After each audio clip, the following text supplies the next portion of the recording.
the world population is expected to increase 50% by 2050. And with 3 billion extra mouths to feed, food production has to increase to prevent a repeat of the price rises of 2008.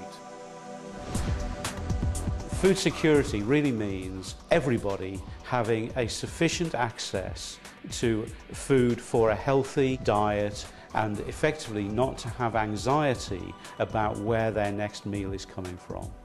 Food shortages have led to price rises that in some countries have even toppled governments. The UK imports more than 30% of its food, and this figure is rising. As a food trading nation, the world's food problems are Britain's problems. We depend upon extended food supply chains that span the globe and vulnerable to war, to outbreaks of animal or plant diseases. We've got to think about the vulnerabilities of our extended food supply chains.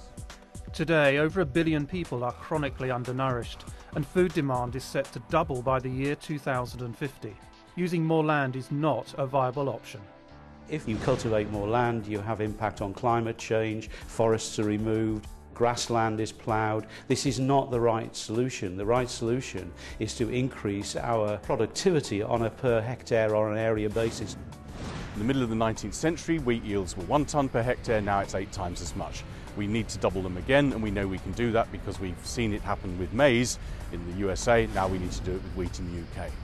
We also need to make sure that the plants and animals we grow for agricultural reasons are resistant to diseases. There are examples of many nasty diseases, endemic and exotic, that are having bad effects on agricultural yields, often taking them down by 15 or 25%.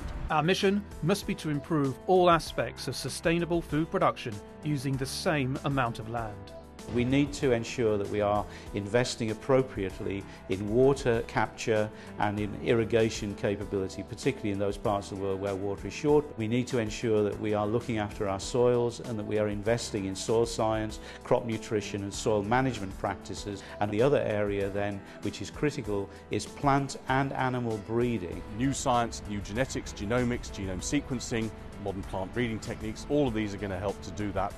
To deliver the food security agenda, we must collaborate across disciplines and across borders. This is a huge endeavour which is going to require more than science. It's a communication and a transfer process. How we actually put into the hands of farmers knowledge for improved practices. What is the solution in the UK will be different from what is the solution in Africa, the USA, France, the Far East. The crops are different, the climatic conditions are different, and we each have to talk to each other. It's a complex issue of science, technology and social and economic change.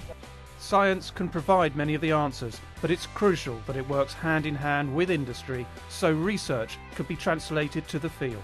We've got a choice. We either start to put things right now and we overcome some of the great inequalities of food production and distribution, or we have a world in which we have hunger sitting beside problems of obesity. The food security agenda is a global problem.